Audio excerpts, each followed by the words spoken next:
السلام عليكم ورحمة الله وبركاته. الحمد لله رب العالمين والعاقبة للمتقين ولا عدوان إلا على الظالمين وأشهد أن لا إله إلا الله وحده لا شريك له وأشهد أن محمدا عبده ورسوله. أما بعد، يقول الله تعالى في كلامه العظيم: أعوذ بالله السميع العليم من الشيطان الرجيم. الله لا إله إلا هو الحي القيوم لا تأخذه سنة ولا نوم له ما في السماوات وما في الأرض من ذا الذي يشفع عنده إلا بإذنه يعلم ما بين أيديهم وما خلفهم ولا يحيطون بشيء من علمه إلا بما شاء وسع كرسيه السماوات والأرض ولا يؤوده حفظهما وهو العلي العظيم. سبحانك لا علم لنا إلا ما علمتنا إنك أنت العليم الحكيم.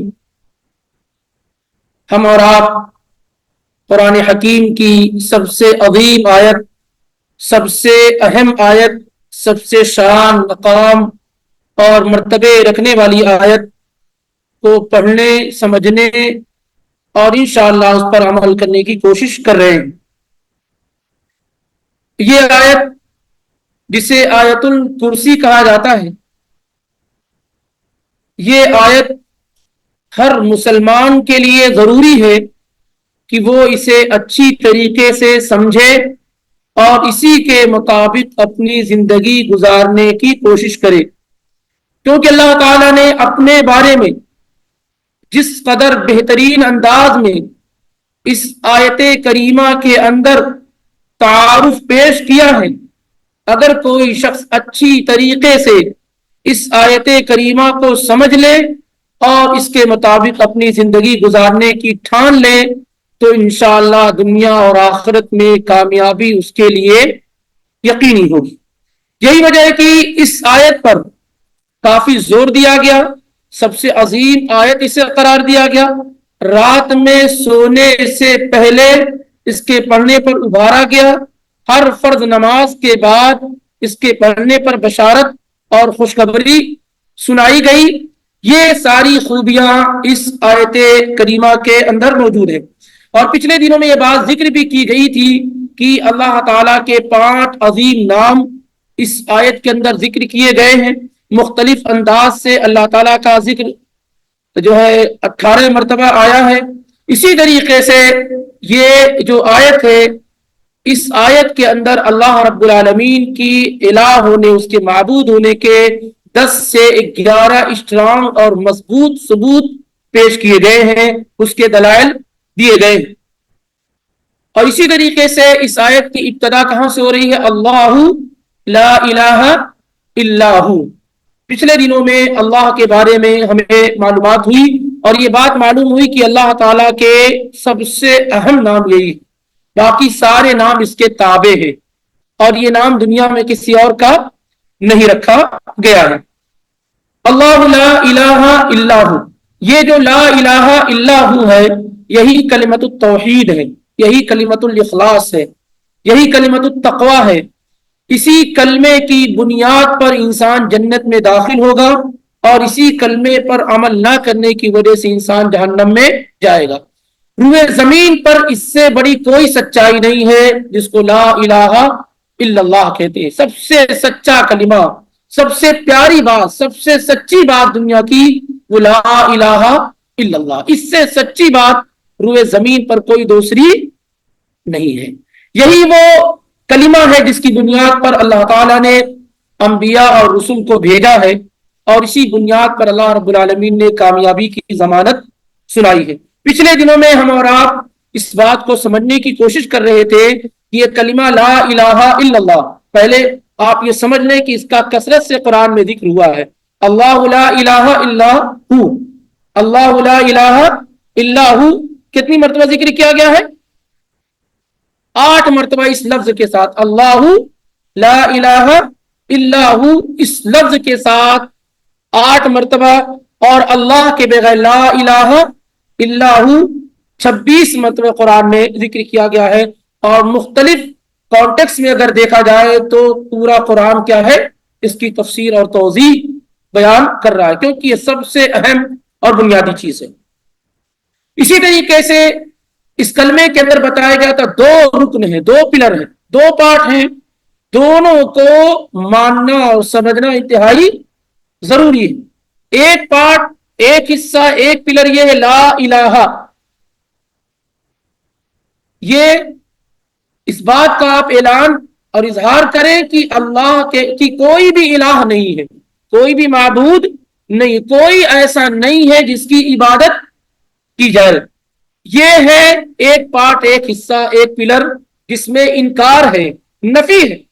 پھر اس کے بعد آپ کہیں الا اللہ، سوائے اللہ کے، یہ اقرار ہے، اس بات۔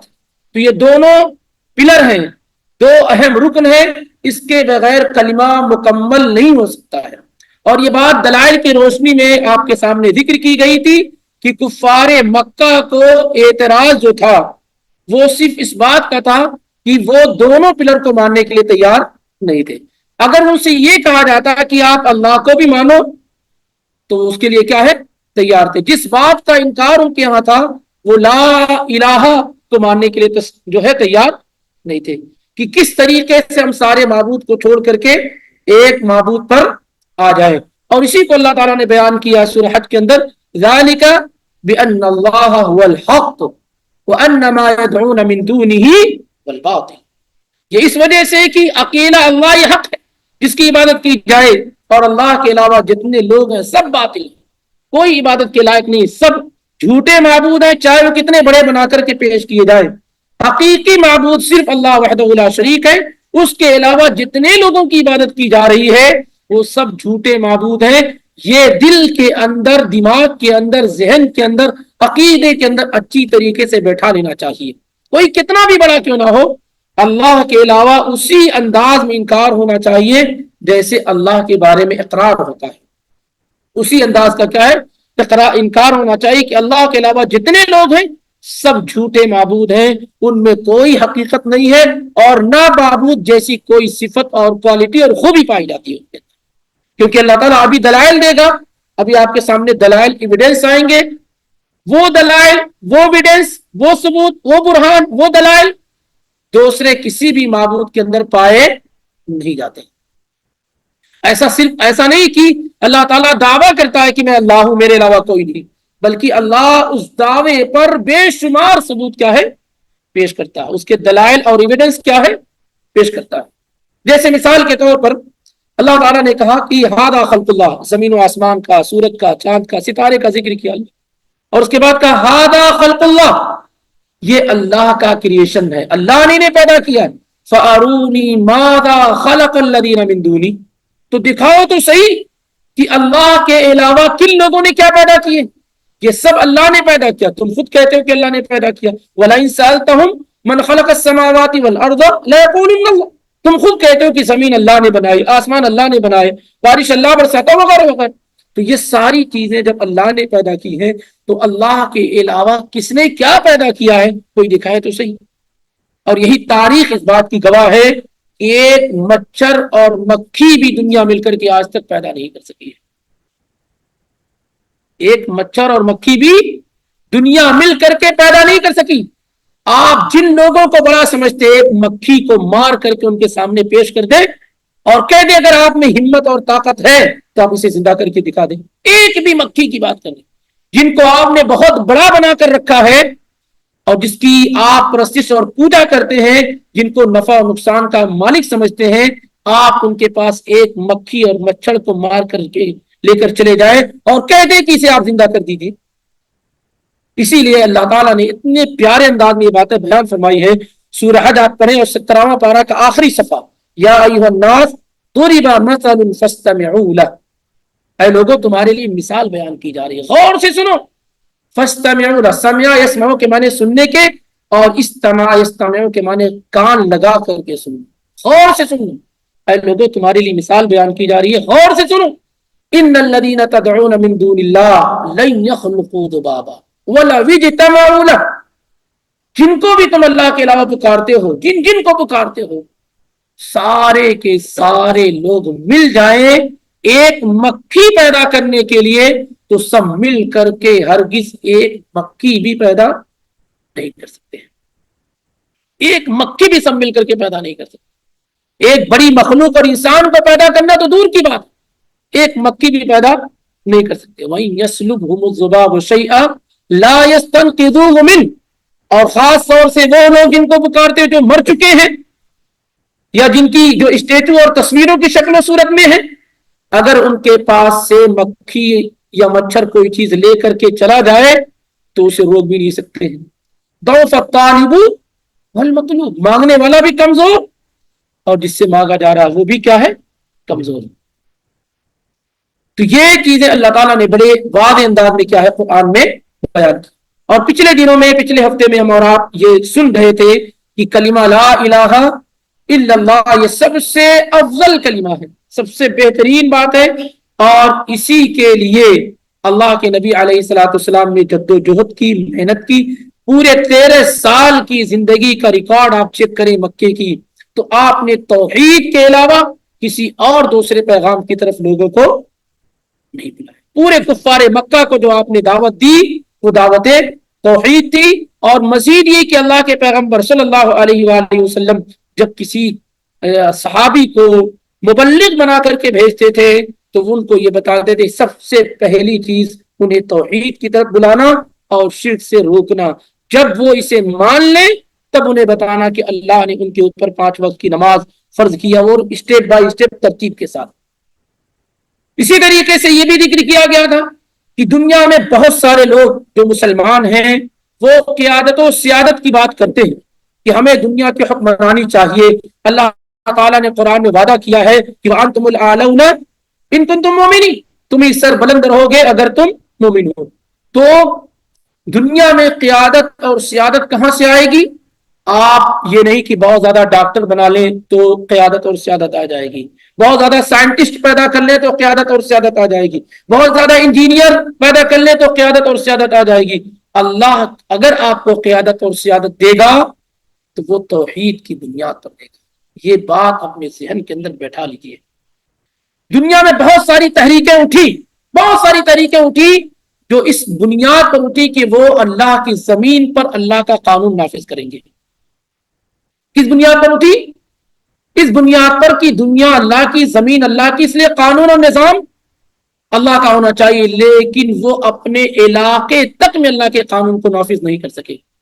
لیکن ایک شخص جس کی مخالفت بڑے پیمانے پر کی گئی, جس کو محمد بن عبد الوہاب کہا جاتا ہے رحمہ اللہ, وہ شخص توحید کی بنیاد پر اٹھا اور اس نے ایک دولہ جس کو دولت التوحید کہتے ہیں قائم کر دیا. اور آج کئی سال سے آپ ایک ایسے ملک کے اندر رہ رہے ہیں جہاں پر شرک کا کوئی واضح نام و نشان موجود نہیں ہے, صرف اس بنیاد پر کہ توحید کی بنیاد پر اٹھے اور کتاب التوحید لکھی, لوگوں کے ذہن و دماغ سے شرک کی گندگیوں کا خاتمہ کیا.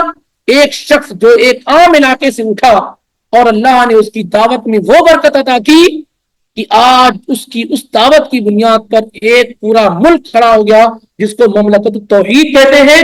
اور اس کی برکتوں کا معاملہ یہ ہوا کہ جو لوگ بھی اس سے جڑے وہاں بھی توحید دنیا میں سب سے زیادہ کیا ہے, پائی جاتی ہے. اس لیے اس کو توحید کو ہلکا اور کمزور قطعاً نہیں سمجھنا چاہیے. سب سے بڑی جو ہے خوبی اسی کے اندر کیا ہے موجود ہے. اور دلائل پچھلے ہفتے میں دیے گئے تھے کہ نبی علیہ الصلوۃ والسلام نے کہا تھا چچا جان میں تو اپنے خاندان والوں کو پریشان نہیں کر رہا ہوں, میں تو ان کو ایک ایسے کلمے کی طرف بلا رہا ہوں کہ جس کے ذریعے سے وہ پورے عرب کے حکمران ہو جائیں گے اور دوسرے لوگ ان کو جزیہ اور ٹیکس دے کر کے رہیں گے.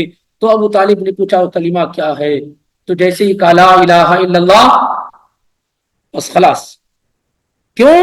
کیونکہ وہ اس کلمے کو ماننے کے لیے تیار. اور یہ بھی ذکر کیا گیا تھا کہ توحید کے اندر کسی بھی طرح کی لچک نہیں ہونی چاہیے.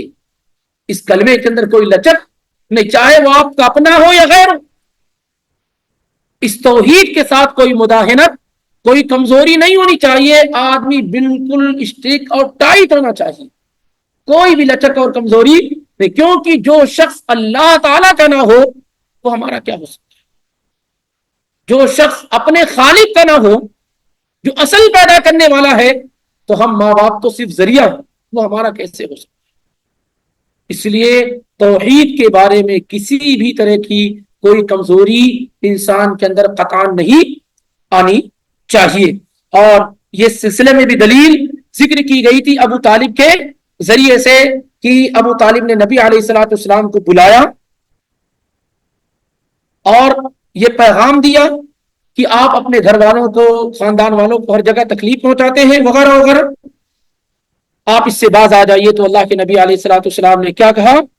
آسمان کی طرف، سورج کی طرف اشارہ کرتے ہوئے کہ اگر یہ لوگ وہاں جائیں، سورج پر جائیں اور وہاں سے میرے لیے شعلہ لے کر کے آ جائیں، تب بھی میں اس دعوت سے باز نہیں آؤں گا، میں توحید کا پیغام پہنچاتا ہی رہوں گا، چاہے صورتحال کیا ہے، کچھ بھی ہو۔ تو ابو طالب نے کہا کہ چلے جاؤ، کیونکہ میرا بھتیجا کبھی جھوٹ نہیں بولتا ہے، میرا بھتیجا کبھی جھوٹ نہیں بولتا۔ یہی وجہ ہے کہ نبی علیہ الصلوۃ والسلام نے ہر طرح کی تکالیف برداشت کر لی، صحابہ نے اسے برداشت کیا، لیکن توحید کے معاملے میں کوئی کمپرومائز اور سمجھوتا انہوں نے نہیں کیا، کوئی سمجھوتا انہوں نے نہیں کیا۔ اور اس کی برکت یہ رہی کہ چند سالوں کی محنت تھی۔ آپ نے جب توحید کا اعلان کیا نبوت و رسالت کے بعد، تو آپ جانتے ہیں کہ 14-15 سال نہیں گزرے کہ پورے اسلام جو ہے اسلامک اسٹیٹ کی بنیاد رکھ دی گئی، ایک دولہ قائم ہو گیا، اور چند ہی سالوں میں کیا ہے، علاقے کے علاقے توحید کے زیر نگی ہو گئے، توحید کے اندر رہنے والے ہو گئے، اور پوری بڑی بڑی سلطنتیں جو زمانے میں موجود تھی، جنہوں نے اللہ کے پیغمبر کے توحید کے پیغام کو پھاڑ دیا، اسے قبول نہیں کیا، اسے ایڈمٹ نہیں کیا، تو چند سال بھی نہیں گزرے کہ وہ آقا سے غلامی کی زندگی گزارنے پہ کیا ہے، دور ہو گئے۔ اس لیے اس کلمے کی برکت کو صحیح طریقے سے ہر شخص کو سمجھنے کی کوشش کرنی چاہیے۔ اور یہ بھی ذکر کیا گیا تھا کہ اگر کوئی آدمی اس کلمے کے ساتھ جتنے بھی اعمال کر رہا ہے، لیکن اس کلمے کے ساتھ بے وفائی ہے، اگر اس کلمے کے ساتھ کیا ہے، بے وفائی ہے، تھوڑا سا کسی کے ساتھ، ارے اتنے بڑے ہیں کیا، اتنا بھی نہیں کر سکتے، وہ تھوڑی بھی بے وفائی اگر اس کلمے کے ساتھ ہو گئی، تو یاد رکھیے کہ آپ کے سارے اعمال کیا ہے، ضائع اور برباد ہو جائیں گے۔ اللہ تعالیٰ نے سورہ انعام میں 18 پیغمبروں کا ذکر کرنے کے بعد کہا کہ اگر یہ شرک کریں گے تو اللہ تعالیٰ ان کے تمام اعمال کو ضائع اور برباد کر دے گا۔ اسی طریقے سے سورہ الزمر کی آیت بھی ذکر کی گئی تھی کہ تمام انبیاء کی طرف وحی کی گئی ہے کہ اگر آپ نے شرک کیا تو اللہ آپ کے سارے اعمال کو ضائع اور برباد کر دے گا۔ یہ جو کلمہ ہے، کلمہ توحید لا الہ الا اللہ، اس سے پریشانیاں اور مصیبتیں ختم ہو جاتی ہیں، اور خاص طور سے موت کے وقت انسان روشن ہو جاتا ہے۔ طلحہ بن عبید اللہ ایک مشہور صحابی ہے، 10 مبشرہ بالجنہ میں سے ایک ہے۔ اللہ کے پیغمبر صلی اللہ امیر المومنین عمر بن خطاب رضی اللہ تعالی عنہ نے انہیں حزین اور غمگین دیکھا۔ طلحہ بن عبید اللہ کو عمر بن خطاب رضی اللہ تعالی عنہ نے غمگین دیکھا، مغموم دیکھا، تو پوچھا کیا پریشانی ہے، کیا مشکل ہے تمہیں؟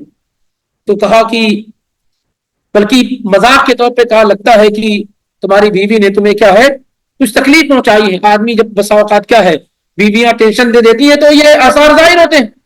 تو کہا لگتا ہے کہ تمہاری چچا کی بھتیجی بیٹی نے، یعنی جن کے نکاح میں ہوتی، تکلیف پہنچائی ہے۔ کہا نہیں، ایسا نہیں ہے، معاملہ یہ ہے کہ اللہ کے پیغمبر صلی اللہ علیہ وسلم سے نے ایک کلمہ کہا تھا، ایک بات کہی تھی، اور آپ نے کہا تھا کہ لا يقولها عبد عند موته الا فرج الله عنه كربته اشرق لونه، کہ جو شخص وفات کے وقت جاکنی کے عالم میں اس کلمے کو کہہ لے گا تو اللہ تعالیٰ اس کی مشکلات کو آسان کر دے گا، اور اس کے چہرے کو روشن کر دے گا، اس کے رنگ کو روشن کر دے گا۔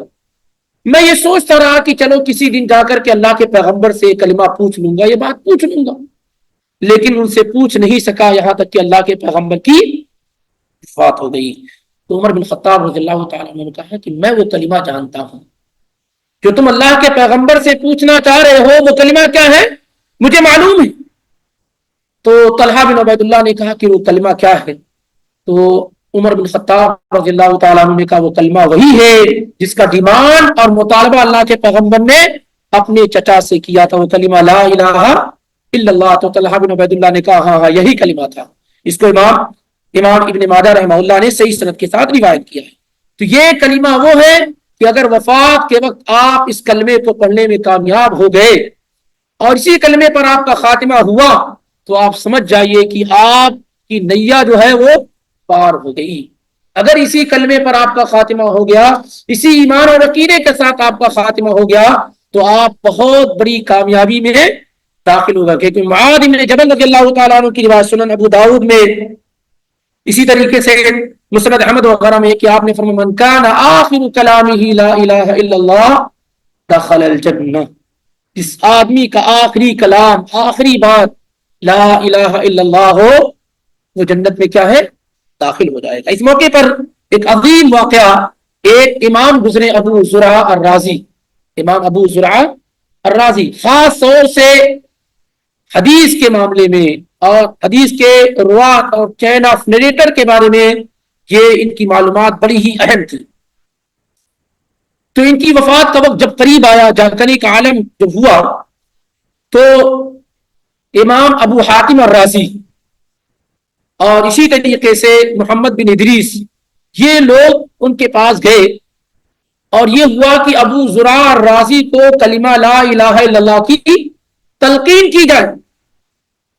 تو یہ ہوا کہ بھائی اتنے بڑے امام کو تلقین کیسے کی جائے، اتنے بڑے امام کو یہ کیسے کہا جائے کہ آپ کلمہ لا الہ الا اللہ پڑھو۔ پھر دونوں نے کیا کیا کہ ان کے پاس حدیث کا ورد کرنا شروع کیا کہ مجھ سے حدیث فلاں نے بیان کی، انہوں نے فلاں سے بیان کی، انہوں نے فلاں سے، یہاں تک کہ پھر آگے جا کر کے رک جا رہے تھے چونکہ یہ بہت بڑے امام ابو زرع الرازی۔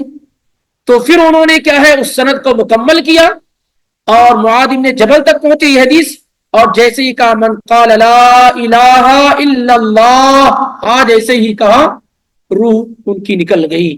جیسے ہی لا الہ الا اللہ کے ہاں پر پہنچے تو روح ان کی کیا ہے نکل گئی۔ اور اس طریقے سے اس حدیث کو پڑھتے اور بتاتے ہوئے بھی اور اس کلمے پر کیا ان کا خاتمہ ہوا، یہ بالکل صحیح روایت ہے، امام آجوری وغیرہ نے اسے ذکر کیا ہے۔ اسی طریقے سے اگر کوئی آدمی اس کلمے کو جانتا ہوا سمجھتا ہوا فوت ہو گیا، اس کلمے کو جانتا اور سمجھتا ہوا فوت ہو گیا تو کہاں جائے گا؟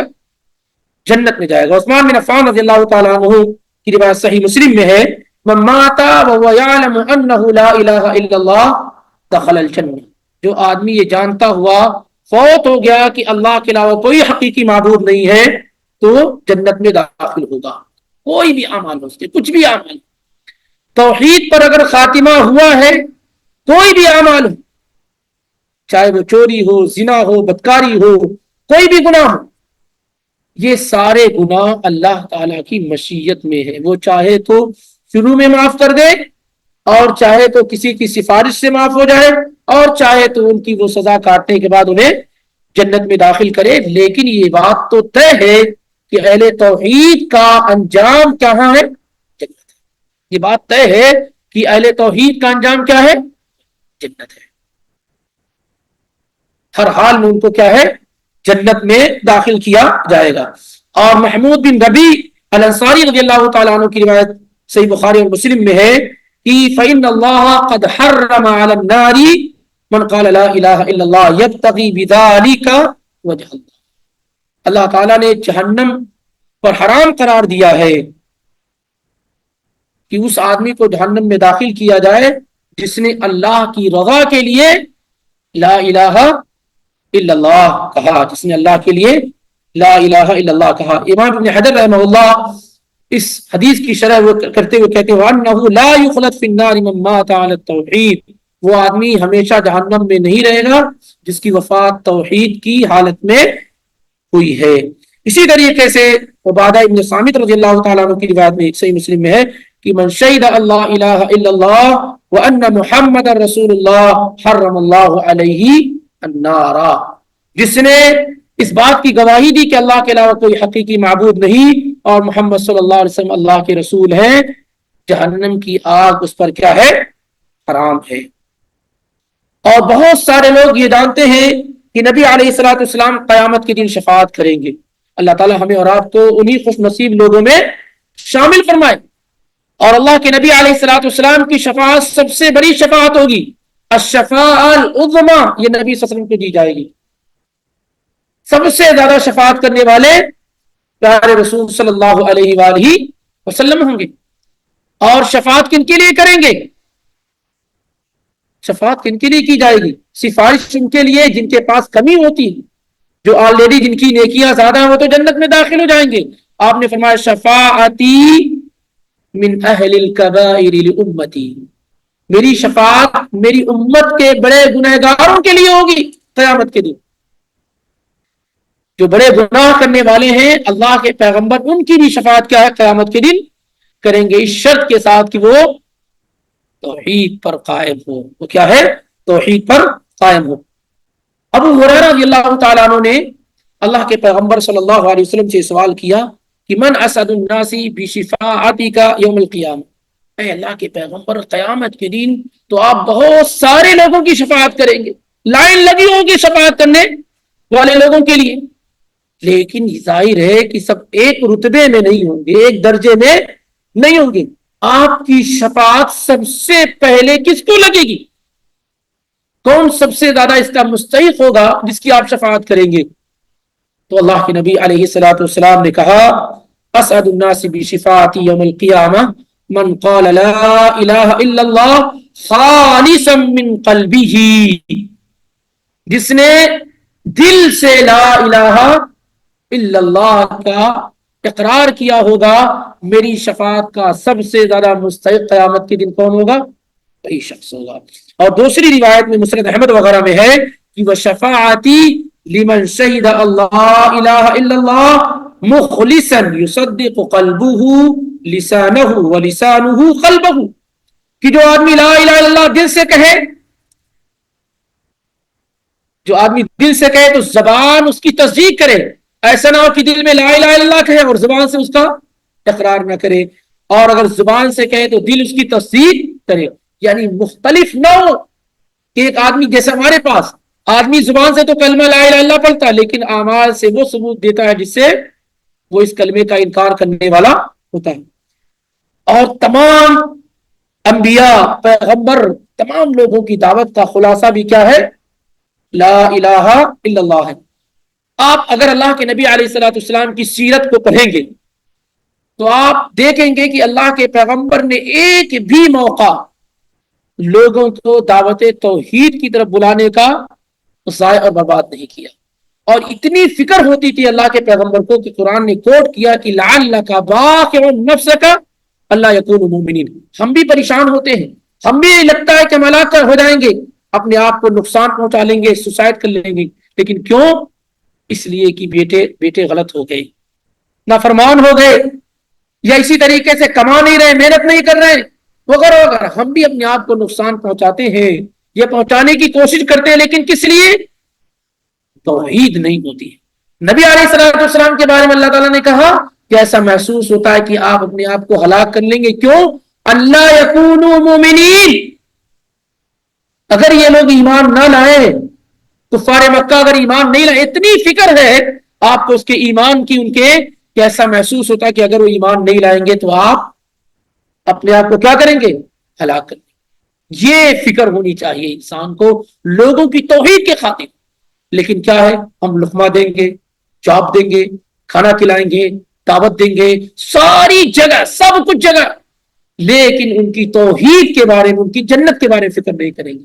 ہمارے رشتہ داروں میں، خاندان والوں میں کتنے ایسے لوگ ہوتے ہیں جو توحید کی نعمت سے محروم ہوتے ہیں، ہمارے محلے والوں میں کتنے لوگ ہوتے ہیں، لیکن ہمارا سب فوکس ہوتا ہے ساری چیزوں پر، لیکن اس پر فوکس نہیں ہوتا ہے کہ ان کی توحید درست کر لی جائے۔ ابھی دیوالی کا موقع چل رہا ہے، سوالات ہوتے رہتے ہیں، دیوالی کی مٹھائی کھا سکتے نہیں کھا سکتے، وش کر سکتے نہیں کر سکتے، مبارکبادی دے سکتے نہیں دے، جانتے ہیں بیماری کہاں سے پیدا ہوتی ہے؟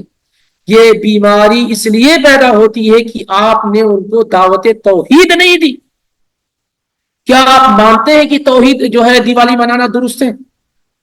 اگر آپ جانتے ہیں کہ دیوالی منانا درست نہیں ہے، صحیح نہیں ہے، اور ایک دیوی کے نام پر اس کا یہ تہوار منعقد کیا جاتا ہے، جب آپ جانتے ہیں کہ دیوالی منانا درست نہیں ہے تو اس کی مبارکبادی دینا کیسے درست ہو سکتا ہے؟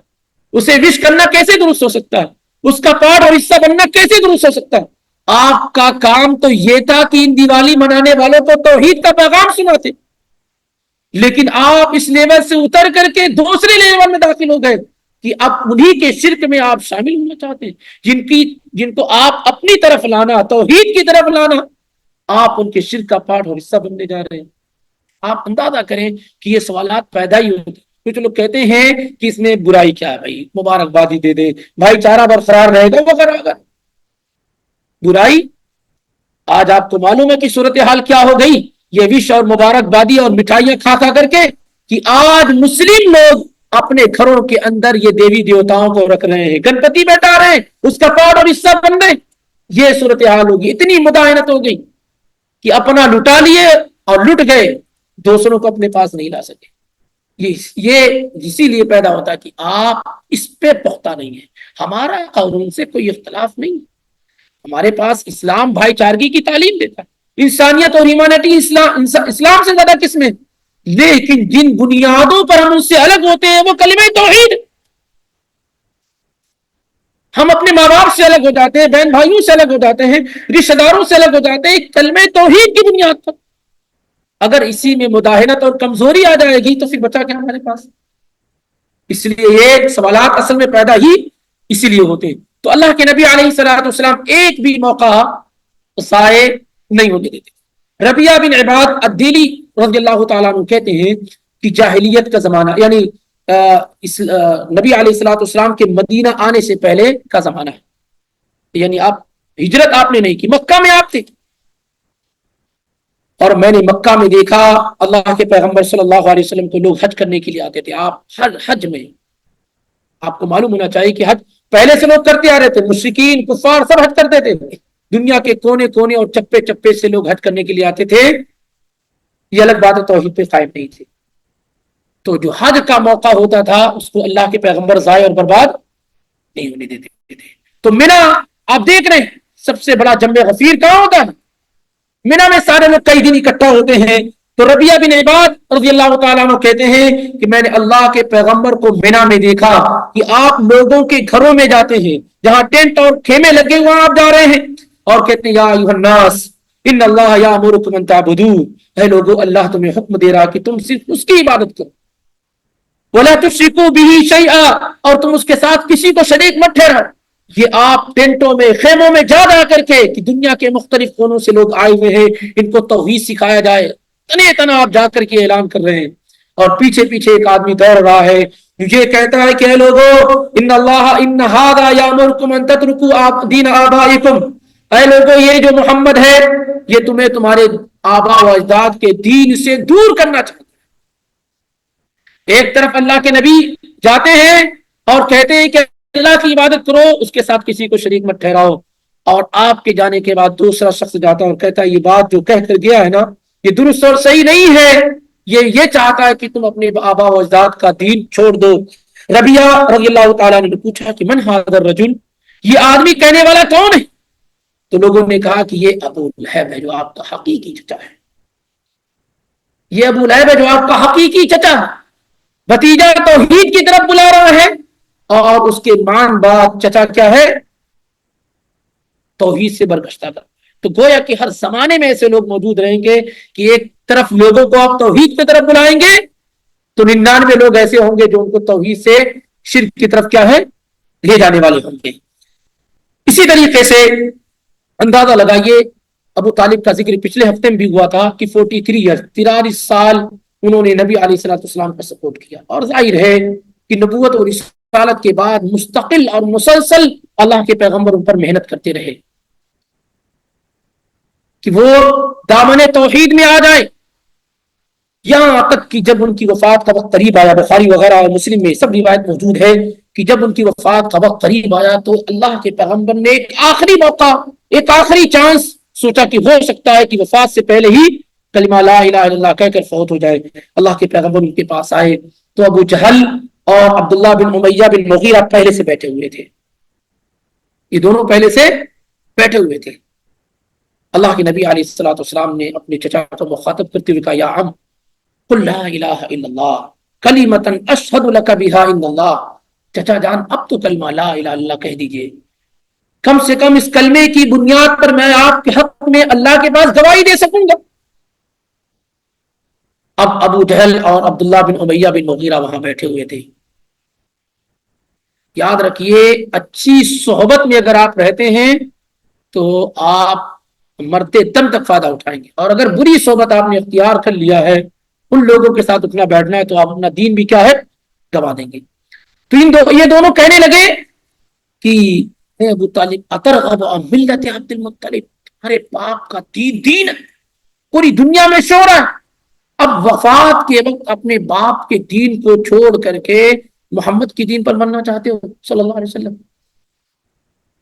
نبی علیہ السلام بار بار کہتے رہے اور وہ دونوں بھی اپنی باتیں بار بار کہتے رہے, یہاں تک کہ حتی قال ابو طالب آخر ما کلمہم هو علی ملت عبد المطلب وابا ان یقول لا الہ الا اللہ. آخری بات جو اس دنیا سے رخصت ہوتے ہوئے ابو طالب نے کہی وہ علی ملت عبد المطلب, اور انکار کیا کہ وہ لا الہ الا اللہ کہے.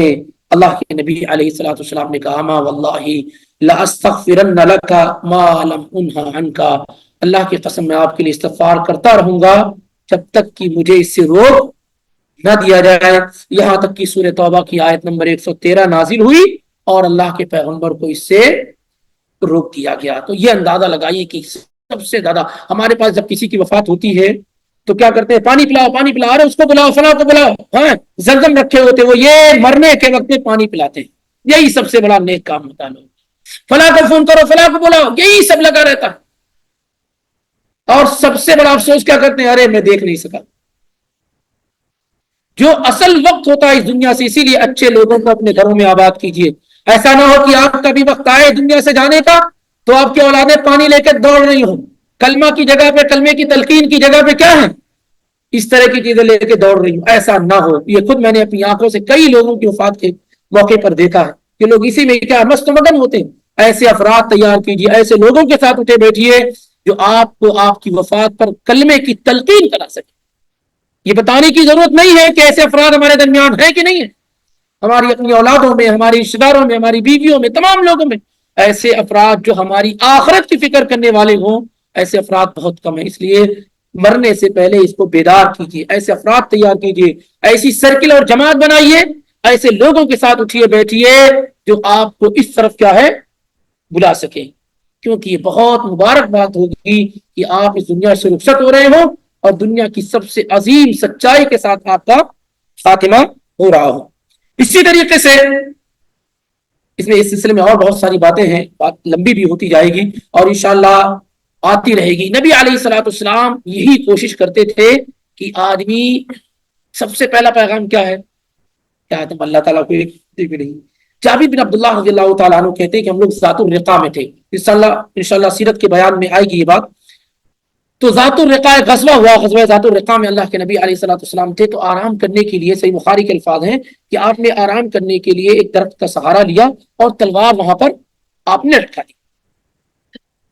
یہاں تک کہ ایک آدمی آیا مشرکین میں سے, اور آنے کے بعد اس نے اس درخت سے تلوار جو آپ صلی اللہ علیہ وسلم کی تھی لے لی, اور لینے کے بعد کہا اتخافونی, نبی صلی اللہ علیہ وسلم کی طرف تلوار لگا کر کے کہا کہ آپ مجھ سے ڈرتے ہو یا نہیں. تو نبی علیہ الصلوۃ والسلام نے کہا نہیں. آپ نے فرمایا نہیں, تم سے نہیں ڈرتا. قال فمن يمنعك مني, شاہ مجھ سے نہیں ڈرتے ہو تو تلوار میری تلوار کے نیچے ہو, کون بچا سکتا ہے تمہیں. تو اللہ کے پیغمبر نے کہا اللہ یمنعنی من, اللہ مجھے تم سے بچائے گا, اللہ مجھے تم سے بچائے گا. فتحددہ اصحاب رسول اللہ صلی اللہ علیہ وسلم فاغمد السیف, اس کی تلوار گر گئی. اور دوسری روایت میں ہے کہ اس کے ہاتھوں سے تلوار چھوٹ گئی. فسقط السیف, مسند احمد وغیرہ میں کہ تلوار اس کے ہاتھ سے چھوٹ گئی. اللہ کے پیغمبر نے تلوار اٹھائی اور کہا وَمَن يَمْنَعُكَ مِنِّي، اب یہ بتاؤ کہ تمہیں مجھ سے کون بچائے گا؟ تو اس نے کہا کہ اچھی تلوار پکڑنے والے بنیے، یعنی کسی کو قتل نہ کیجیے۔ اب وہ اللہ کے پیغمبر، اب اس کے پاس تو اللہ کا کوئی تصور تھا نہیں، اور جب بڑی مصیبت میں ہوتے ہیں تو وہ مشرکین کو وہ اپنے بھگوان اور الہ بھی یاد نہیں آتے ہیں، یہ بھی یاد رکھیے۔ وہ الگ بات ہے کہ زمانے میں شرک کا لیول اور زیادہ اونچا ہو گیا ہے تو لوگ مشکلات میں بھی اپنے پیر و فقیروں کو پکارتے ہیں، وگرنہ قرآن نے یہ بیان کی ہے کہ جب انہیں کوئی بڑی مصیبت پہنچتی تھی وہ کس کو پکارتے تھے؟ اللہ کو پکارتے تھے۔ تو اس لیے اس کے پاس یہ کانسیپٹ نہیں تھا، اس نے کہا کہ آپ اچھی تلوار پکڑنے والے بنیے، یعنی احسان کیجیے، نرمی کیجیے۔ تو اللہ کے پیغمبر صلی اللہ علیہ وسلم نے دیکھیے موقع کتنا اہم ہوتا ہے، تو کہا اتشہد ان لا الہ الا اللہ، ٹھیک ہے میں تمہیں قتل نہیں کر رہا ہوں، تمہیں مار نہیں رہا ہوں، لیکن کیا تم گواہی دو گے اس بات کی کہ اللہ کے علاوہ کوئی حقیقی معبود نہیں ہے، وانی رسول اللہ، اور میں اللہ کا پیغمبر ہوں، اللہ کا رسول ہوں، کیا تم اس بات کی گواہی دے رہے ہو کہ اللہ کے علاوہ کوئی حقیقی معبود نہیں، میں اللہ کا پیغمبر ہوں؟ قال لا، صاف کہا کہ نہیں، ولکنی اعاہدک الا اقاتلک ولا اکون مع قوم یقاتلون، لیکن ایک بات کا وعدہ میں آپ سے کرتا ہوں کہ میں کبھی بھی آپ سے قتال اور جنگ نہیں کروں گا، نہ اس قوم کے ساتھ رہوں گا جو آپ کے ساتھ قتال اور جنگ کرے گی، میں کلمہ تو نہیں پڑھ رہا ہوں لیکن کبھی بھی آپ کا مقابلہ نہیں کروں گا، اور نہ ان لوگوں کے ساتھ رہوں گا جو آپ کے ساتھ لڑائی کرنے والے ہوں گے۔ تو اللہ کے پیغمبر نے چھوڑ دیا، اللہ کے پیغمبر نے چھوڑ دیا، اور وہ اپنی قوم کے پاس گیا اور کہا جئتکم من عند خیر الناس، میں تمہارے پاس آ رہا ہوں، کہاں سے؟ کوئی عام جگہ سے نہیں، ایک بہترین آدمی کے پاس سے آ رہا ہوں، ایک بہترین آدمی کے پاس سے آ رہا ہوں۔ تو یہاں بھی اللہ کے نبی علیہ الصلوۃ والسلام نے اس موقع کو کیا ہے؟ غنیمت سمجھا۔ ایک تو یہ کہا کہ اللہ بچائے گا، اور اس کی برکت یہ ہوئی کہ تلوار چھوٹ گئی اس کے ہاتھ سے، اور دوسری یہ کہ جب آپ کے ہاتھ میں تلوار ہوئی تو آپ نے اس کی جان لینا، کس نے میری جان لینا چاہے میں اس کی جان لے لوں، یہ نہیں، بلکہ یہ کہ اسے مسلمان بنا دیا جائے۔ یہی ہر مسلمان کی دعوت کا پیغام ہونا چاہیے۔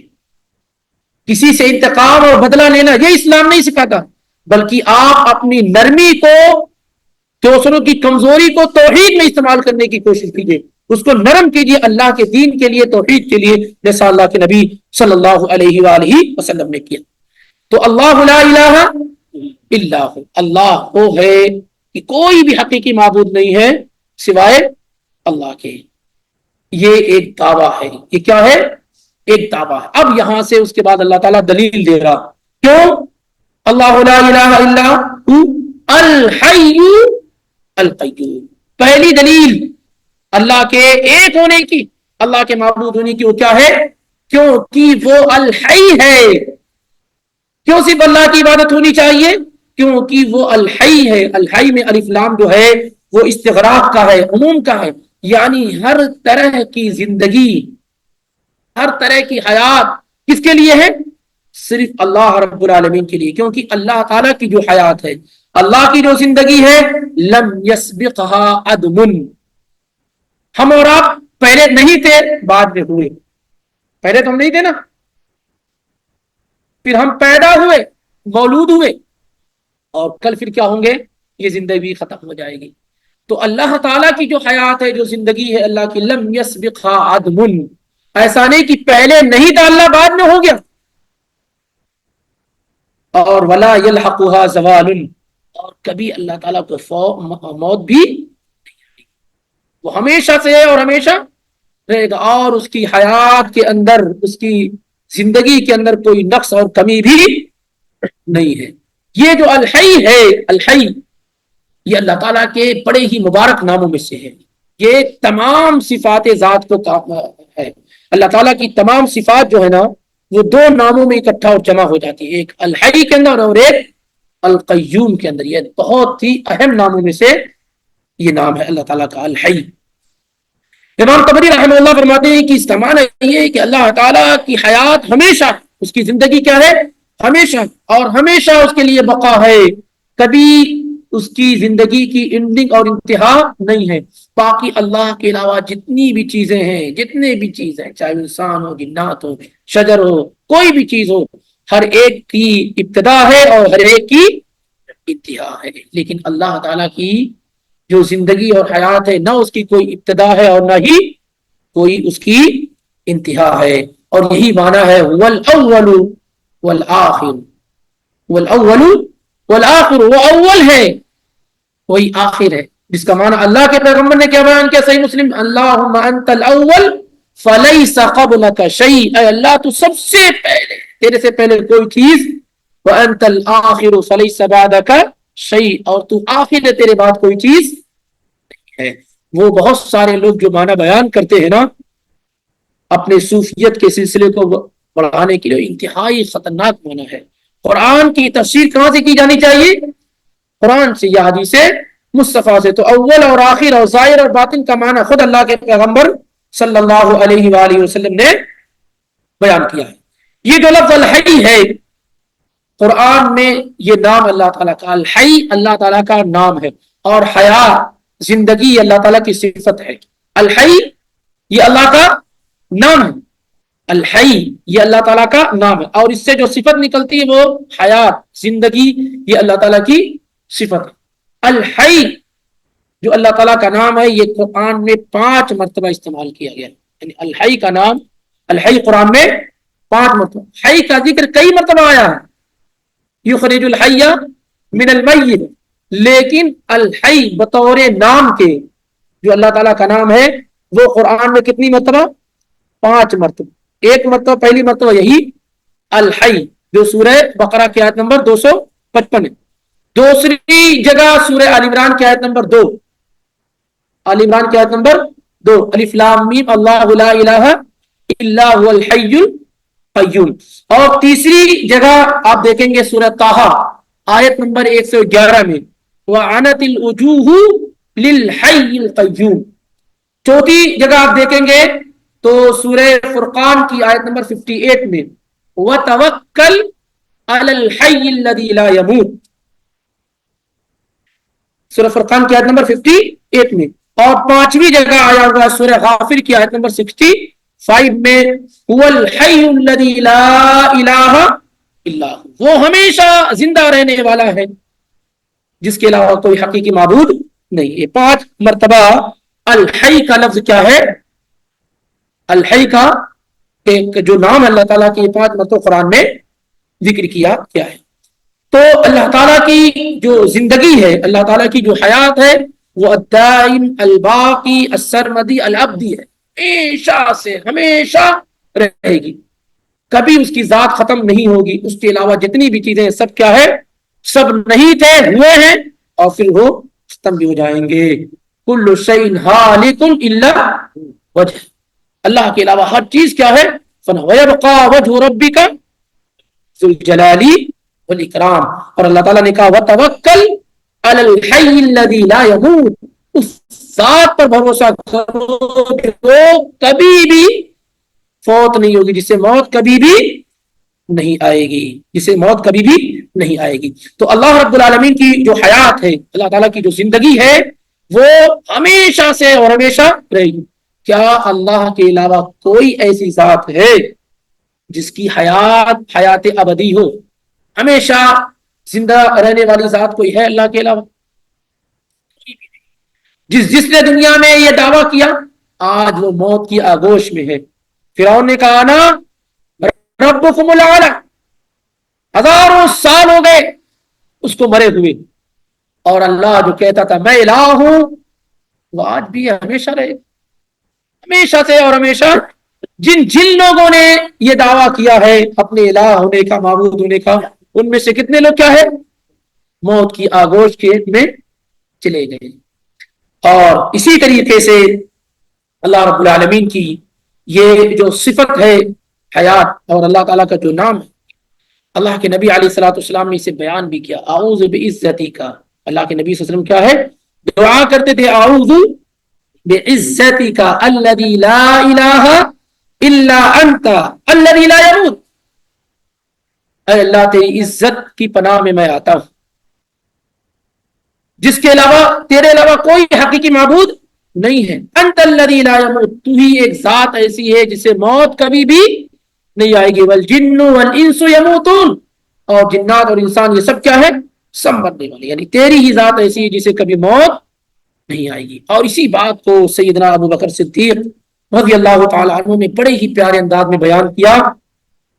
سبھی جانتے ہیں, صحیح بخاری وغیرہ کی روایت ہے کہ جب پیارے رسول صلی اللہ علیہ وسلم کی وفات ہوئی تو سیدنا ابو بکر صدیق رضی اللہ تعالی عنہ وہاں موجود نہیں تھے, اور عمر بن خطاب رضی اللہ تعالی عنہ اس بات پر ایمان اور یقین لانے کے لیے تیار نہیں تھے کہ اللہ کے پیغمبر وفات پا چکے ہیں, اور وہ یہ کہتے تھے کہ اگر کوئی کہے گا تو اس کے ساتھ سخت معاملہ کیا جائے گا. ابو بکر صدیق رضی اللہ تعالیٰ عنہ آئے. مسجد نبوی کے اندر ایک جم غفیر تھا, گفتگو اور بحث چل رہی تھی کہ اللہ کے نبی کی وفات ہوئی ہے یا نہیں ہوئی ہے. وہ کسی سے گفتگو کیے بغیر حجرہ عائشہ میں داخل ہوئے. اللہ کے پیغمبر صلی اللہ علیہ وسلم کے چہرے اقدس سے چادر کو ہٹایا, پیشانی پر بوسہ دیا اور کہا, اللہ کے پیغمبر, اللہ آپ پر تو موت طاری نہیں کرے گا, آپ کو موت آنی تھی وہ آ گئی. اس کے بعد پھر آپ مسجد نبوی میں آئے اور عمر بن خطاب رضی اللہ تعالیٰ عنہ سے کہا کہ بیٹھ جاؤ, لیکن عمر رضی اللہ تعالیٰ عنہ نے بیٹھنے سے انکار کیا. پھر کہا بیٹھ جاؤ, بیٹھنے سے انکار کیا. منبر رسول پر آئے, اللہ تعالیٰ کی تعریف بیان کی جیسا اس کا حق ہے. پھر اس کے بعد اللہ کے نبی علیہ الصلوۃ والسلام پر درود بھیجا, اور جو خطبہ ارشاد فرمایا وہ بڑا ہی جامع اور معنی خطبہ تھا. کہا ابو بکر صدیق رضی اللہ تعالیٰ عنہ نے, من کان منکم یعبد محمدا فإن محمدا قد مات, تم میں سے جو شخص محمد صلی اللہ علیہ وسلم کی عبادت کرتا تھا وہ جان لے کہ وہ فوت ہو چکے ہیں, وہ اس دنیا سے گزر چکے. ومن کان منکم یعبد اللہ فإن اللہ حی لا یموت, اور تم میں سے جو شخص اللہ کی عبادت کرتا ہے وہ جان لے کہ اللہ زندہ, اسے کبھی موت نہیں آئے گی, اسے کبھی موت نہیں آئے گی. کیونکہ اگر کسی کو موت نہیں آنی ہوتی تو کون ہوتے؟ ہمارے رسول صلی اللہ علیہ وآلہ وسلم ہوتے. سب سے مقدس, سب سے بابرکت ہستی اللہ کے بعد وہ پیارے رسول صلی اللہ علیہ وآلہ وسلم کی, انہیں بھی موت آئی. تو دوسرے لوگ کو کیسے نہیں موت آ سکتی؟ اور اللہ کے نبی علیہ الصلوۃ والسلام کی موت کا تذکرہ اللہ تعالیٰ نے قرآن میں کئی مقامات پر بھی کیا. بہرحال یہ خطبہ دیا, اور جب یہ کہا تو اس کا ثبوت انہوں نے قرآن سے دکھلایا. ابو بکر صدیق رضی اللہ تعالیٰ عنہ نے کہا, وما محمد الا رسول قد خلت من قبلہ الرسل, محمد صلی اللہ علیہ وسلم صرف اللہ کے رسول ہیں, اس سے پہلے کتنے بھی رسول گزر چکے. افإن مات او قتل انقلبتم علی اعقابکم, اگر اللہ کے پیغمبر فوت ہو جائیں یا قتل کر دیے جائیں تو کیا تم اپنے ایڑیوں کے بل پیچھے ہو جاؤ گے؟ ومن ينقلب على عقبيه فلن يضر الله شيئا, اور جو آدمی اپنے ایڑیوں کے بل پیچھے ہو جائے وہ ہرگز اللہ کو کوئی نقصان نہیں پہنچائے گا. یہ آیت پڑھی سیدنا ابو بکر صدیق رضی اللہ تعالی عنہ نے. عبداللہ بن عباس اس حدیث کے راوی ہیں رضی اللہ عنہ, بیان کرتے ہیں کہ گویا کسی کے ذہن و دماغ میں یہ آیت تھی نہیں.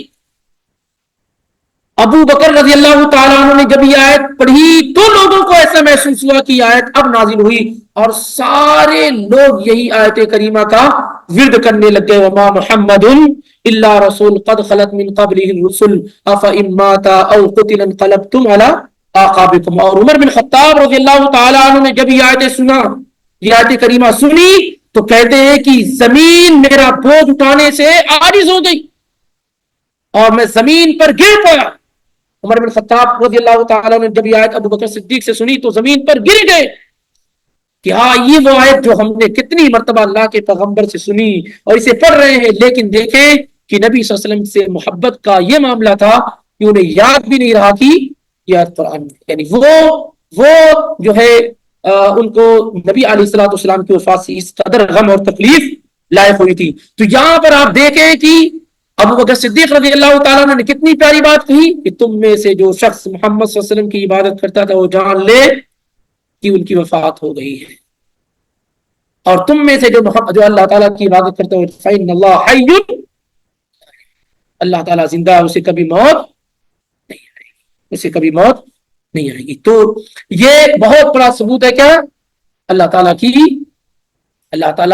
الحی ہے، ہمیشہ سے زندہ اور ہمیشہ زندہ رہے، ایک لمحے کے لیے اسے موت کا معاملہ. اور آگے لاتا خود سنۃ ولا نوم میں اور زیادہ بات. کیا اللہ کے علاوہ کوئی ایسا ہے جو ہمیشہ سے ہے اور ہمیشہ رہے؟ کوئی بھی.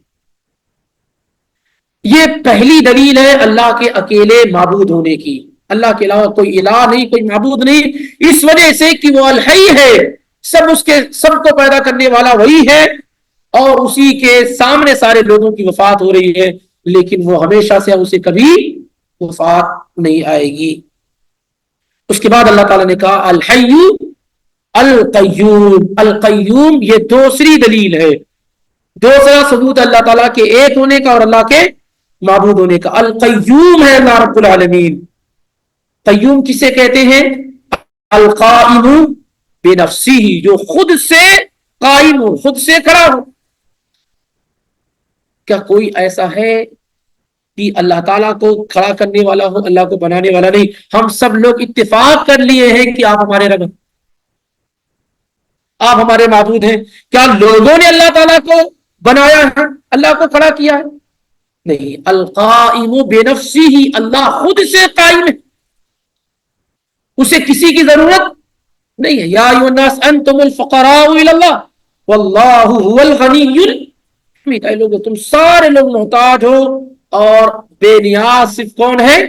جسے کسی کی ضرورت نہ ہو، وہ صرف اللہ. اللہ کے علاوہ دنیا میں جتنے لوگ ہیں وہ سب محتاج ہیں، سب کو ایک دوسرے کی ضرورت ہے. ایک بھی ہستی روئے زمین پر ایسی پیدا نہیں ہوئی ہے جسے لوگوں کی ضرورت، ایک بھی ہستی ایسی نہیں سوائے اللہ کے.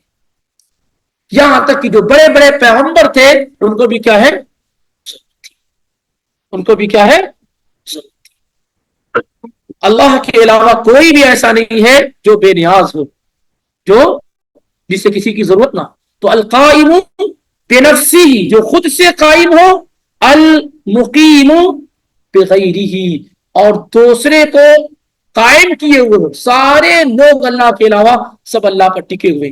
ایک لمحے کے لیے اگر اللہ تعالی اپنی وہ پکڑ ڈھیلی کر لے، جو اللہ حفاظت کر رہا ہے، دیکھ رہا ہے، رزق دے رہا ہے، ایک لمحے کے لیے اگر اللہ روزی کو روک لے تو آپ دیکھیے کتنے لوگوں کے جنازے پڑھنے کی ضرورت پیش آ جائے گی ایک لمحے کے لیے.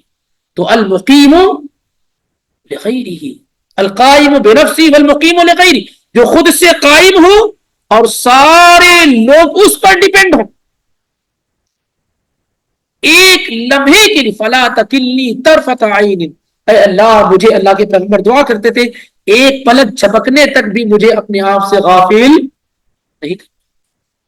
اتنے لمحے کے لیے بھی اگر اللہ تعالیٰ آپ سے اپنے آپ کو پھیر لے تو خلاص. یہ المقیم بغیرہ، جتنی بھی چیزیں ہیں سب اللہ تعالیٰ پر ڈیپینڈ ہیں. جتنی بھی چیزیں کیا ہیں؟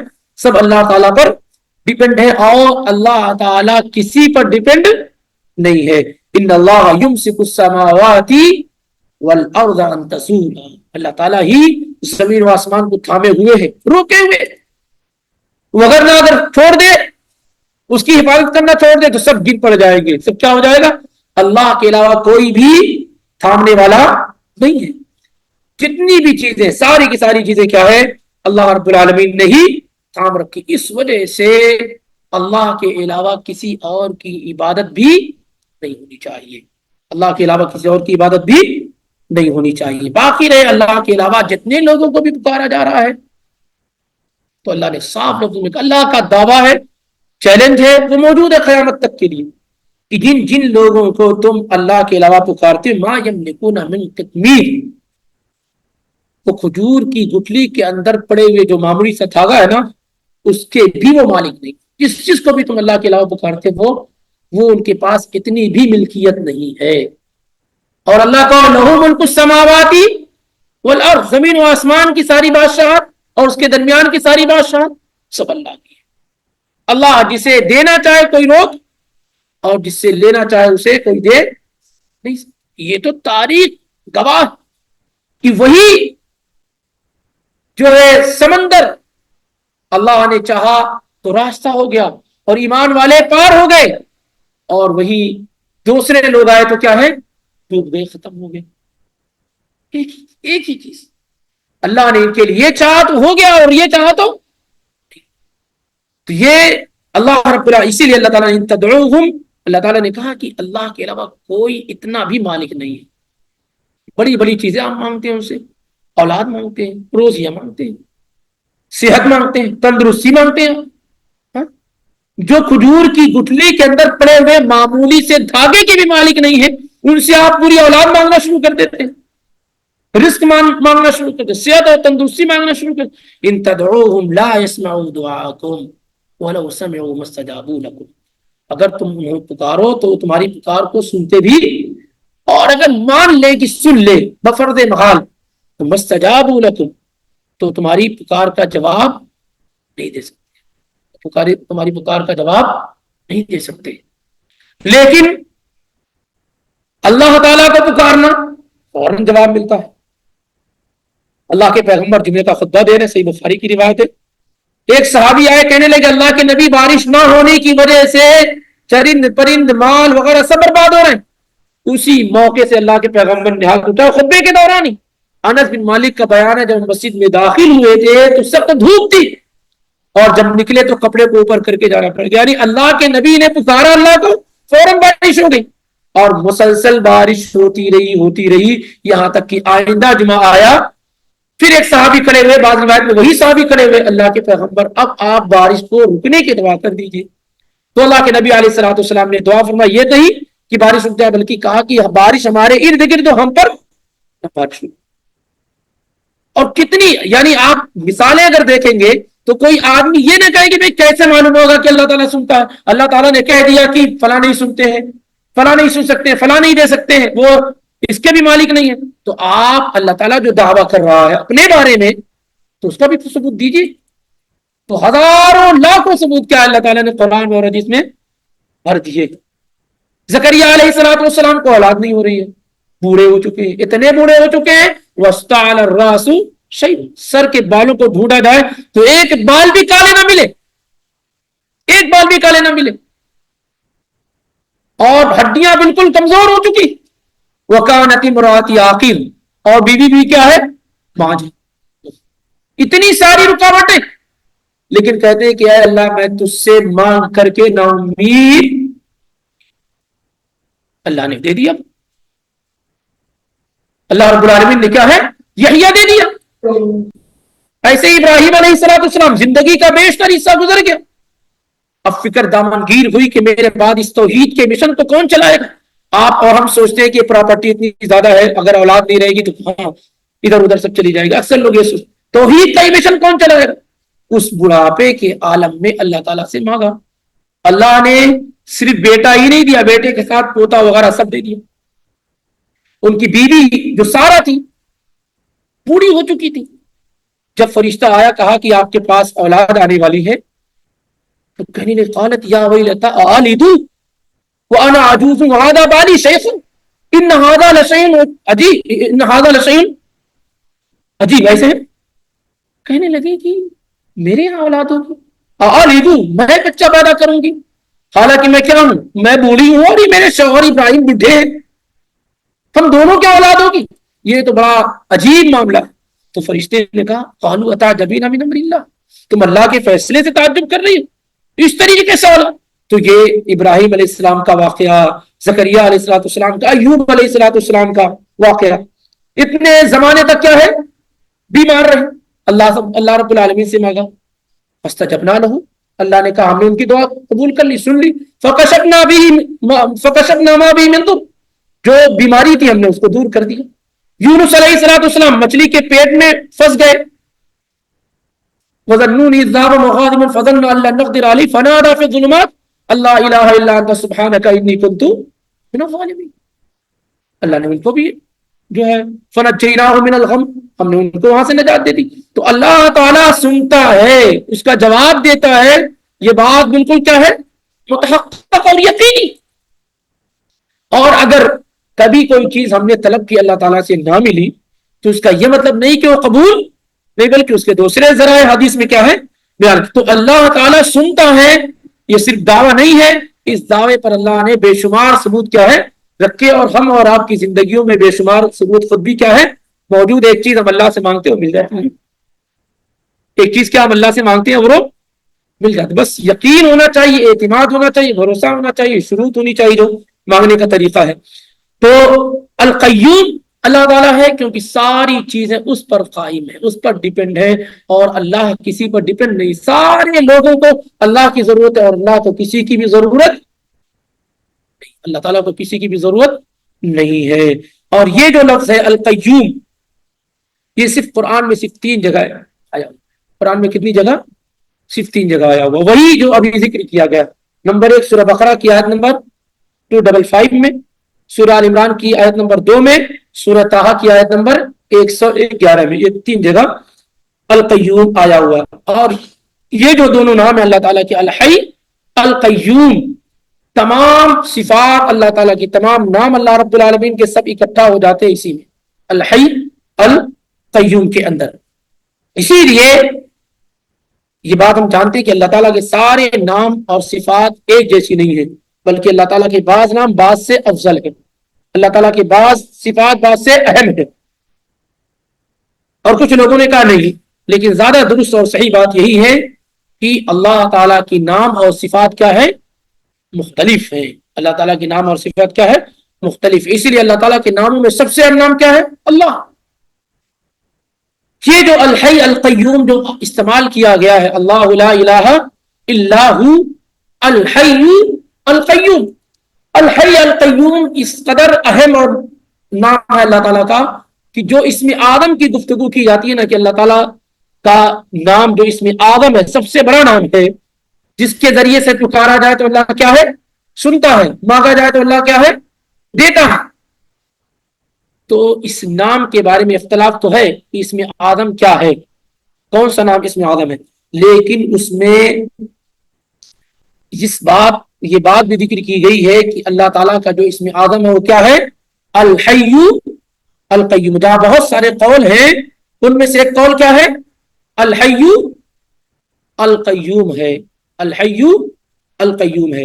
ابو امامہ الباہلی رضی اللہ تعالیٰ عنہ کی روایت ہے کہ اللہ کے نبی علیہ الصلوۃ والسلام نے کہا ان اسم اللہ الاعظم لفی 3 سور من القرآن. اللہ تعالیٰ کا جو اسم آدم ہے وہ قرآن کی 3 سورتوں میں ذکر کیا گیا ہے، 3 سورتوں میں ذکر کیا گیا، فی سورۃ البقرہ وآل عمران وطٰہٰ. اور جیسا کہ طبرانی وغیرہ میں تفصیل ہے کہ میں نے اسے ڈھونڈا تو سورہ بقرہ کی آیت نمبر 255 میں، سورہ آل عمران کی آیت نمبر 2 میں، سورہ طٰہٰ کی آیت نمبر 111 میں پایا الحی القیوم پورے قرآن میں ایک ساتھ صرف 3 ہی جگہ پر ذکر کیا گیا ہے. تو الحی القیوم یہ اللہ تعالیٰ کا اسم آدم ہے. یہ بہت سارے علماء کی رائے، جس میں امام ابن تیمیہ، ابن قیم اور امام ابن عثیمین، یہ تمام علماء کہتے ہیں کہ اللہ تعالیٰ کا اسم آدم کیا ہے؟ الحی القیوم ہے. یعنی جس کے ساتھ اللہ تعالیٰ کو پکارا جائے، مانگا جائے تو اللہ تعالیٰ کیا ہے؟ دیتا ہے، نوازتا ہے، اور آدمی کی مراد کیا ہے؟ پوری ہوتی ہے. اور دوسرا قول اس سلسلے میں یہ ہے کہ اللہ تعالیٰ کا جو اسم آدم ہے وہ اللہ لفظ جلالہ ہے. کیا ہے؟ لفظ جلالہ ہے. جیسا کہ بعض روایت میں ذکر بھی کیا، اسماء بنت امیس رضی اللہ تعالیٰ عنہ کی روایت ہے، نبی صلی اللہ علیہ وسلم نے کہا جس سے کوئی غم تکلیف ٹینشن وغیرہ پہنچے وہ کیا کرے؟ اللہ اللہ اللہ اللہ ربی لا اشرک بہ شیئا کہے. یعنی کثرت سے وہ اللہ اللہ کا ورد کرے اور کہے کہ وہی میرا رب ہے، میں اس کے ساتھ کسی کو شریک نہیں ٹھہراتا ہوں. اور اس لیے بھی بعض علماء کہتے ہیں کہ لفظ جلالہ اللہ یہ اس میں آدم ہے کیونکہ قرآن میں سب سے زیادہ یہی ذکر کیا گیا ہے. جو معجم المفارس لالفاظ القرآن ہے اس کی کاؤنٹنگ کے مطابق 2697 مرتبہ 2697 اتنی مرتبہ لفظ اللہ قرآن میں کیا ہے؟ آیا ہوا ہے. 2697 مرتبہ لفظ جلالہ یعنی اللہ قرآن میں آیا ہوا ہے. اور یہ سب سے زیادہ آنے والا اللہ تعالیٰ کا نام، اور باقی جتنے بھی نام اللہ کے ہیں وہ سب اس سے کم ہے۔ اللہم آیا ہوا یہ بھی اللہ تعالیٰ ہی کا نام ہے، اللہم اے میرے اللہ، یہ قرآن میں 5 مرتبہ کیا ہے، آیا ہوا ہے۔ تو بعض لوگوں نے کیا کہا کہ لفظ جلالہ اللہ یہ اللہ تعالیٰ کا کیا ہے، اس میں آدم ہے۔ تیسرا قول اس سلسلے میں یہ ہے کہ اللہ تعالیٰ کا جو اس میں آدم ہے وہ اس کلمے کے اندر ہے کہ بریدہ رضی اللہ تعالیٰ عنہ کی روایت ہے کہ ایک آدمی یہ دعا کر رہا تھا، اللہم انی اسألک، اللہم انی اسألک بانی اشہد انک انت اللہ لا الہ الا انت الاحد الصمد الذي لم يلد ولم يولد ولم يكن له كفوا احد۔ یعنی کیا ہے کہ اللہ میں تجھ سے سوال کرتا ہوں کہ میں اس بات کی گواہی دوں انک انت اللہ لا الہ الا انت الاحد الصمد لم یلد ولم یولد ولم یکن له کفوا احد۔ آپ صلی اللہ علیہ وسلم نے جب اس کو اس نام کے ساتھ اللہ سے دعا کرتے ہوئے دیکھا تو آپ نے فرمایا لقد سأل اللہ باسمہ الذی اذا سئل به اعطى، اللہ تعالیٰ کو اس نے اس نام کے ساتھ پکارا ہے کہ جس نام کے ساتھ اللہ سے مانگا جائے تو اسے مل جاتا ہے۔ اور یہ روایت سنن ابو داؤد میں، ترمذی میں، ابن ماجہ وغیرہ میں ہے، اور سند کے اعتبار سے یہ سب سے صحیح روایت ہے۔ اللہ تعالیٰ کی اسم اعظم کے بارے میں سند کے اعتبار سے یہ سب سے صحیح روایت ہے، جیسا کہ امام ابن حجر الاسقلانی نے اور امام شوکانی نے ذکر کیا ہے۔ تو یہ بھی کیا ہے، کس طریقے سے، اللہم انی اسألک بانی اشہد انک انت اللہ لا الہ الا انت الاحد الصمد لم یلد ولم یولد ولم یکن له کفوا احد۔ یعنی اس طریقے سے اس کے بعد جو آپ کو مانگنا ہے وہ آپ اللہ تعالیٰ سے مانگیں اور سوال کریں۔ کچھ لوگوں نے کہا کہ اللہ تعالیٰ کا جو اس میں آدم ہے وہ قرآن کی 2 آیات میں ہے، قرآن کی 2 آیات میں۔ پہلی آیت ہے وَإِلَٰهُكُمْ إِلَٰهٌ وَاحِدٌ لَا إِلَٰهَ إِلَّا هُوَ الرَّحْمَٰنُ الرَّحِيمُ۔ اللہ تعالیٰ کا جو اس میں آدم ہے وہ کہاں ہے، قرآن کی 2 آیتوں میں۔ پہلی آیت کون سی ہے، وَإِلَٰهُكُمْ إِلَٰهٌ وَاحِدٌ لَا إِلَٰهَ إِلَّا هُوَ الرَّحْمَٰنُ الرَّحِيمُ، اور دوسری آیت کیا ہے، اللہ لا الہ الا هو الحی القیوم۔ یہ بھی سنن ابو داؤد میں، ترمذی میں، ابن ماجہ میں، مسند احمد میں اسما بنت یزید سے ہے۔ اور ایک تیسری حدیث اس سلسلے میں ہے جس میں اللہ تعالیٰ کا اسم اعظم یہ ذکر کیا گیا، اللہم انی اسألک بأن لک الحمد، اللہم انی اسألک بأن لک الحمد لا الہ الا انت المنان بدیع السماوات والارض یا ذا الجلال والاکرام یا حی یا قیوم۔ یعنی یہ اللہ تعالیٰ کا اسم اعظم اتنا بڑا اور اس کے ذریعے سے مانگا جائے تو آدمی کو ملتا ہے۔ بہرحال یہ تمام جو ذکر کیے گئے ہیں، الحی القیوم اللہ، اور اسی طریقے سے جو اور لمبے 2 ہیں، یہ سب کا اہتمام کیا ہے، کرنے کی کوشش کرنی چاہیے۔ نبی علیہ الصلوۃ والسلام سے ایک حدیث یہ بھی ملتی ہے کہ جب نبی صلی اللہ علیہ وسلم کو کوئی تکلیف پہنچتی تھی تو آپ دعا کرتے یا حی یا قیوم برحمتک استغیث، یا حی یا قیوم برحمتک استغیث۔ اور فاطمہ رضی اللہ تعالی عنہا کو بھی آپ نے جو دعا سکھلائی تھی وہ یہ دعا تھی کہ جب صبح شام کر لو تو یہ دعا پڑھو، یا حی یا قیوم برحمتک استغیث اصلح لی شانی کلہ ولا تکلنی الی نفسی طرفۃ عین۔ یہ بھی سنن الکبریٰ میں اور بزار وغیرہ میں موجود ہے۔ بہرحال تو یہ اللہ لا الہ الا ہو الحی القیوم، 2 دلیل اور پروف کیا ہے ذکر کیا گیا ہے، ایک حی ہے اور دوسرا القیوم ہے۔ نہ تو اللہ کے علاوہ کوئی ایسا ہے جو ہمیشہ سے اور ہمیشہ رہے، اور نہ ہی کوئی ایسا ہے جو خود سے قائم ہو اور دوسرے لوگ کیا ہے اس پہ ڈیپینڈ اور قائم ہو۔ اللہ رب العالمین کے علاوہ کوئی بھی ایسا نہیں۔ جب آپ کو مل جائے اگر کوئی ایسا تو آپ بلا شک و شبہ کیا ہے اس کی عبادت کریں، بلا شک و شبہ کیا ہے آپ اس کی عبادت کریں، لیکن آپ تلاش کریں گے اللہ کے علاوہ کوئی بھی آپ کو ایسا نہیں ملے گا۔ اس کے بعد تیسری دلیل اللہ نے ذکر کی، لا تاخذہ سنۃ ولا نوم، انشاءاللہ اس کو آئندہ ہفتے میں پڑھنے کی کوشش کرتے ہیں۔